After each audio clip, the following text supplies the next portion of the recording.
আমি প্রত্যেকটা মাকে বলতে চাই, যদি আপনি আপনার বাচ্চাকে সুন্দরভাবে পরিচর্যা না করতে পারেন একটা বাচ্চা, তাহলে আপনি বাচ্চা জন্ম দিয়েন না। টঙ্গীতে যে আলোচিত ঘটনাটি ঘটে গেছে, মা তার সন্তানকে এই দুনিয়া থেকে বিদায় করে দিয়েছে, তাও নিজের হাতে। সেই দিন যেদিন ঘটনাটা ঘটবে তার আগের দিনও এই স্কুলটিতে পড়াশোনা করেছে ছোট্ট দুইটি শিশু। চলুন আমরা সেই ক্লাস টিচারের সাথে একটু কথা বলি। দেখতে চাই যে এখন এই ক্লাসরুমটিতে এখনো পড়াশোনা চলছে, কিন্তু সেই মালিহা আব্দুল্লাহ তারা কিন্তু নেই। মালিহার ক্লাস টিচার। আচ্ছা, মালিহা আজকে থাকার কথা। ও মূলত কোন বেঞ্চটা সবসময় বসতো? মালিহা এই বেঞ্চটাতে বসতো। আচ্ছা, খুবই লক্ষ্মী ছিল, আর ওর কথা মনে হলে খুব খারাপ লাগে। আমাদের ক্লাসে খুব ও দুষ্টমিও করতো, খুব খুব সুন্দর করে হাসি দিয়ে কথা বলতো। আমরা ম্যাডামরা আসলে আজকে সকালে যখন স্কুলে আসলাম, আসার পর এই খবরটা নিয়ে আমরা যখন কথা বললাম, আমাদের চোখের পানি আমরা ধরে রাখতে পারিনি। ও এত সুন্দর করে হাসি দিত, ওকে আমরা বকাঝকাও করতে পারতাম না। তো সুন্দর একটা ফুটফুটে বাচ্চা এত দ্রুত চলে যাবে দুনিয়া থেকে, এটা আমরা মেনে নিতে পারছি না। আমি আসলে 3 বাচ্চার মা, কিন্তু তারপর আমি একটা কথা বলি শিক্ষিকা হিসেবে, আমি প্রত্যেকটা মাকে বলতে চাই, যদি আপনি আপনার বাচ্চাকে সুন্দরভাবে পরিচর্যা না করতে পারেন একটা বাচ্চা,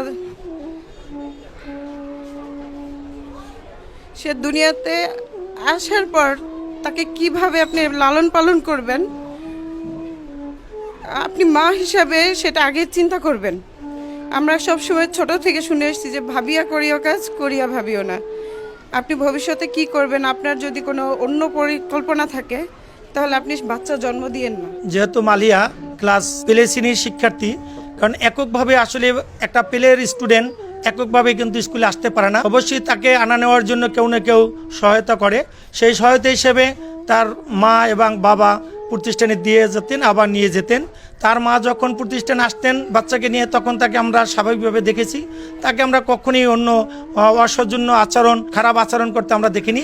এবং তার বাবা যখন আসতেন, তিনিও তার ওয়াইফ সম্পর্কে ভালোই বলতেন। তাদের ভিতরে কখনোই কোনো খারাপ কোনো আছে এটা আমরা জানতে পারিনি। স্বজ্ঞানে আমার এই শিক্ষার্থীকে, আমার এই সন্তানকে হত্যা করে থাকে, তাহলে আমি এর দৃষ্টান্ত শাস্তি চাচ্ছি, এবং সর্বোচ্চ শাস্তি আমি প্রশাসনের কাছে তার সর্বোচ্চ শাস্তি আমি কামনা করছি।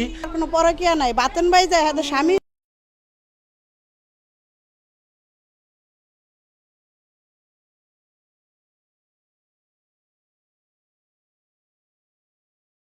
বিয়ের পর থেকে অসুস্থ। শাস্তি চাই, ওইটা বলে মার যাহাতে শাস্তি হয়, আর কোনো মা যাহাতে এরকম করে না। একজন মায়ের ভুলের কারণে এই দুনিয়া থেকে বিদায় নিয়েছে দুটি কোমলমতি শিশু, বাকরুদ্ধ করেছে সমস্ত বাংলাদেশকে এবং চাঞ্চল্য সৃষ্টি করেছে তার এলাকাতে। এখন আমি যে ক্লাসটিতে বসে আছি, ক্যামব্রিজ স্কুলের এই জায়গাটিতেই বসার কথা ছিল ওই ছোট্ট দুটি শিশু। আজকে তারা নেই।